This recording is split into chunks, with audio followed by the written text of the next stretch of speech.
রাজীব কুমারের বিরুদ্ধে ব্যবস্থা নিলে মমতা ব্যানার্জির অবস্থা খারাপ হবে। অর্থাৎ মমতা ব্যানার্জি রাজীব কুমারের বিরুদ্ধে কোনো ব্যবস্থা নিতে পারবে না। রাজীব কুমার ওখানে ডিউটি করতে যাননি, ইনফর্মে ছিলেন না, উনি টিকিট কেটেও যাননি।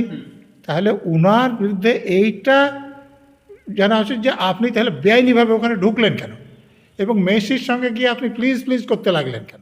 দল ও দাসত্ব, অপদার্থতা প্রমাণ আছে মমতা ব্যানার্জির বিরুদ্ধে, ওটা উনি কেসে দিতে পারতেন, দেননি। তো প্রমাণগুলো উনি তো নষ্ট করে ফেলবেন না, উনি তো গাধা লোক নন। উনি জানেন যে এগুলোর অনেক দাম। এটা দেখে মমতাকে আমি যা বলবো আমাকে সেই পোস্টিং দেবে, আমি অন্যায় করলে আমার বিরুদ্ধে কোনো ব্যবস্থা নিতে পারবে না। আর মুখ্যমন্ত্রীকে দিদি বলে সম্বোধন করছে। তোর মুখ্যমন্ত্রী দিদি হয়? তোর দিদি তোর বাড়িতে আছে। কত টাকার টিকিট, কোন জায়গার জন্য কতখানা বিক্রি হবে, তাতে পুলিশ প্রশাসন সই করবে। যেমন আমি বলছি যে ওই যে 10 লাখ টাকা দিয়ে গিয়ে সেলফি তোলার জন্য যে জায়গাটা ঠিক হয়েছিল, সেখানে প্রথমে ঠিক ছিল মাত্র 212 জন লোক থাকবে। ইউনিফর্ম পরা ছিল, সাদা পোশাকে ছিল। তো ল অ্যান্ড অর্ডার ডিউটি সাদা পোশাকে হয়। তো তার মানে কি হলো, তিনি ওখানে ডিউটি করতে যাননি। ডিউটি করতে যদি না যান তাহলে ওখানে ঢুকতে হলে 10 লাখ টাকা দিয়ে টিকিট কেটে যেতে হবে। উনি টিকিটও কাটেননি, তাহলে বেআইনিভাবে ওখানে ঢুকেছেন। আইন ভেঙে যে আসবে, বলে কথা শুনে ঘুরে যাও তো যাও, নাহলে ভ্যানে তুলবো, হাজতে নিয়ে গিয়ে রাখবো। বুঝবে যে 500 ফিল্ড অফ প্লে ইস্যু হয়েছে, 6000 কমপ্লিমেন্টারি ইস্যু হয়েছে। তরফ বিশ্বাস ক্রীড়ামন্ত্রী, তার বিরুদ্ধে ব্যবস্থা নিলেন। মমতা ব্যানার্জির বিরুদ্ধে কী ব্যবস্থা নিয়ে আছে উনি বলুক। ক্রীড়ামন্ত্রীর যদি চাকরি যায়, তাহলে পুলিশ মন্ত্রীর চাকরি থাকে কী করে? পুলিশের তো ব্যর্থতা সব থেকে বেশি। ওকে বাঁচানোর জন্য শোকজ, ওনার বিরুদ্ধে ব্যবস্থা নেওয়ার জন্য শোকজ। ওর রেজিগনেশন অরব বিশ্বাসে দেখেছেন?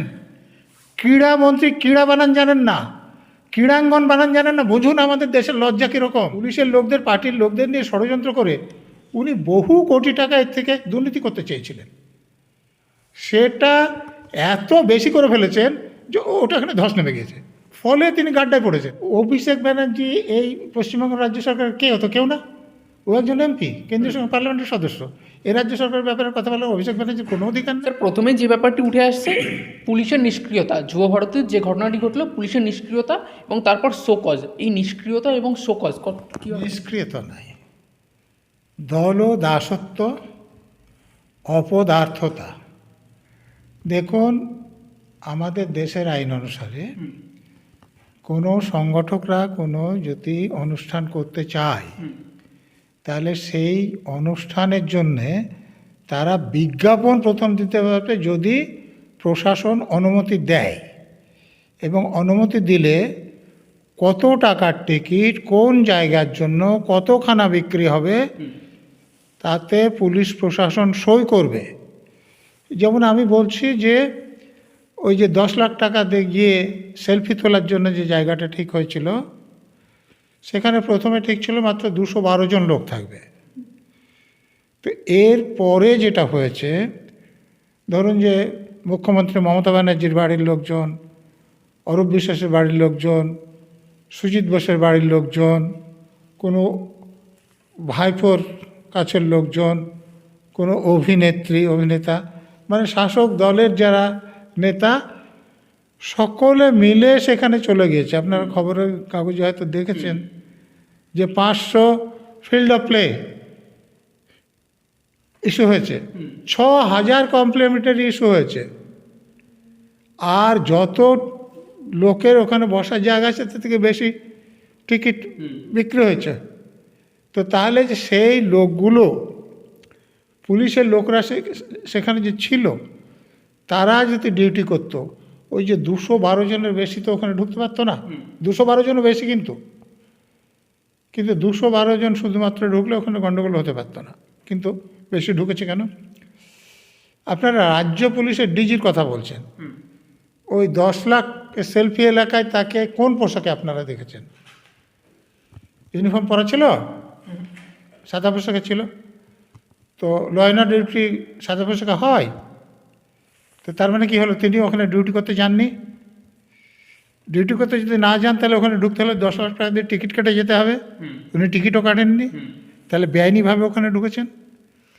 বেআইনিভাবে ঢুকে উনি তো উদ্যোক্তা না, উনি তো পুলিশে কাজ করেন। পুলিশের কাজ হচ্ছে ল অ্যান্ড অর্ডারটা মেনটেন করা, যাদের আসার কথা তারা আসবে।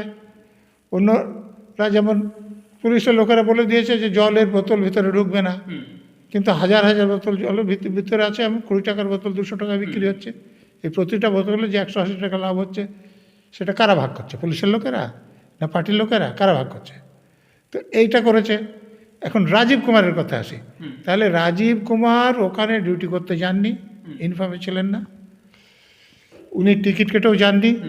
তাহলে উনার বিরুদ্ধে এইটা জানা উচিত যে আপনি তাহলে বেআইনিভাবে ওখানে ঢুকলেন কেন, এবং মেসির সঙ্গে গিয়ে আপনি প্লিজ প্লিজ করতে লাগলেন কেন? তো এই জন্য তার বিরুদ্ধে ব্যবস্থা নেওয়া উচিত। কিন্তু মমতা ব্যানার্জি তার বিরুদ্ধে ব্যবস্থা নিতে পারবে? কেন পারবে না? মমতা ব্যানার্জির বিরুদ্ধে যখন চিটফান্ডের তদন্ত হচ্ছিল, তখন তার বিরুদ্ধে যে প্রমাণ ছিল রাজীব কুমার, সেগুলো কেস রেকর্ডে আনেননি। উনি যদি সৎ লোক হতেন তাহলে তো এরকম হতে পারতো না। তো রেকর্ডে আনেননি। তো ওই যে প্রমাণগুলো ছিল সেগুলো কোথায় আছে? উনি নিশ্চয় সেগুলো সরিয়ে ফেলেননি। উনি যত্ন করে রেখে দিয়েছেন যে দরকার হলে সেগুলো মমতা ব্যানার্জির বিরুদ্ধে ব্যবহার করা যাবে। দেওয়া নেওয়ার প্রক্রিয়া, দেওয়া নেওয়ার সম্পর্ক, দেখুন, প্রমাণ আছে মমতা ব্যানার্জির বিরুদ্ধে, ওটা উনি কেসে দিতে পারতেন, দেননি। তো প্রমাণগুলো উনি তো নষ্ট করে ফেলবেন না, উনি তো গাধা লোক নান। উনি জানেন যে এগুলোর অনেক দাম। এটা দেখে মমতাকে আমি যা বলবো আমাকে সেই পোস্টিং দেবে, আমি অন্যায় করলে আমার বিরুদ্ধে কোনো ব্যবস্থা নিতে পারবে না।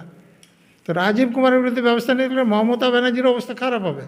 অর্থাৎ মমতা ব্যানার্জি রাজীব কুমারের বিরুদ্ধে কোনো ব্যবস্থা নিতে পারবে না। তো তাহলে শোকজ করছে কেন?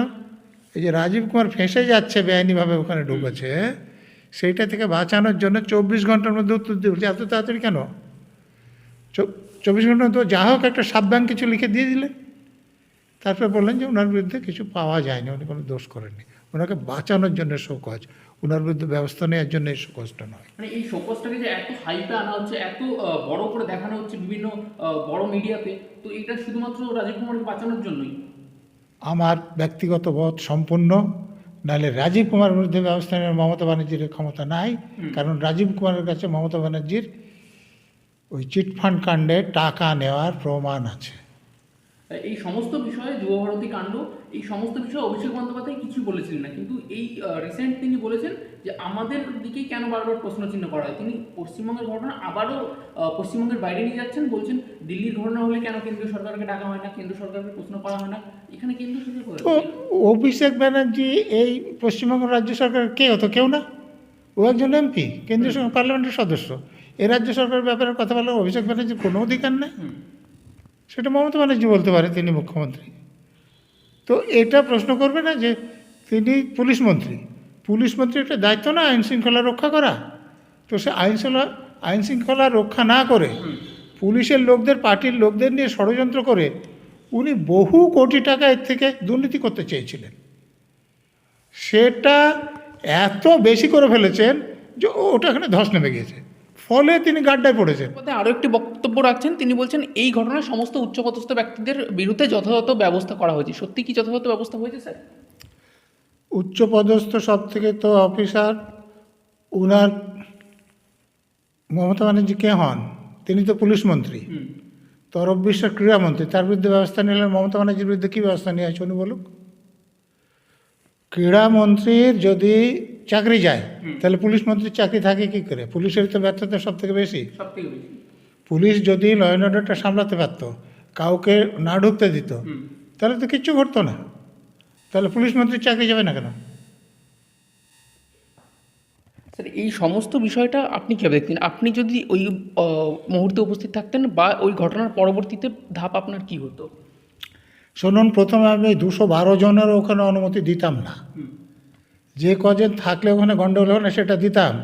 তারপরে যদি যেই আসতো, সে মন্ত্রী হোক আর সেক্রেটারি হোক, আমি শিলিগুড়িতে এটা করে দেখেছি, নেহরু গোল্ড কাপ করিয়েছিলাম আমি।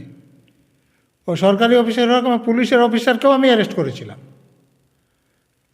আইন ভেঙে যে আসবে বলে কথা শুনে ঘুরে যাও তো যাও, নাহলে ভ্যানে তুলবো, হাজতে নিয়ে গিয়ে রাখবো, বুঝবে? কিচ্ছু হতো না ওখানে। তো এখানে পুলিশের লোকেরা দলের দাস হয়ে গেছে, তার পার্টির লোক বেশি। আপনি দেখছেন না ডিসি র্যাঙ্কের অফিসাররা গিয়ে বলছে মমতা ব্যানার্জিকে মুখ্যমন্ত্রী করবে। তো ওদেরকে এই অপদার্থ লোকগুলোকে দিয়ে ডিউটি করানো যায় নাকি? তো রাজীব কুমারকে দিয়ে প্রমাণ লোপাট করবে, আবার এখানে ডিউটিও ভালো করবে। হয় অপদার্থ লোকগুলো ভালো ডিউটি করতে পারে না, ওরা ওই অপরাধী করতে পারে। স্যার এর আগের বার যখন মেসি কলকাতায় এসেছিল তখনও মুখ্যমন্ত্রী মমতা বন্দ্যোপাধ্যায় ছিলেন, তাহলে তখনই এমন কেন ঘটনা ঘটেনি? তো তখন মদন মিত্র তো বলেছেন, তারপরে আমাকে জিজ্ঞেস করছেন কেন? মদন মিত্র তো কথা বলে দিয়েছেন অনেক ভালোভাবে, বলেননি? দুঙ্গাতে নিয়ে এসেছিলেন তো, তো তখনও যে কিছু হয়নি তা না, কিন্তু মদন মিত্র সেটা সামলেছিলেন।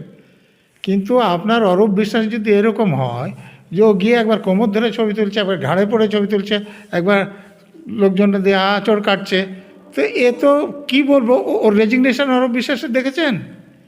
ক্রীড়ামন্ত্রী ক্রীড়া বানান জানেন না, ক্রীড়াঙ্গন বানান জানেন না, বুঝুন আমাদের দেশের লজ্জা কীরকম। আর মুখ্যমন্ত্রীকে দিদি বলে সম্বোধন করছে। তোর মুখ্যমন্ত্রী দিদি হয়? তোর দিদি তোর বাড়িতে আছে। আমি মন্ত্রী যখন মুখ্যমন্ত্রীকে চিঠি দেবে স্যার লিখবেন, ম্যাডাম লিখবেন।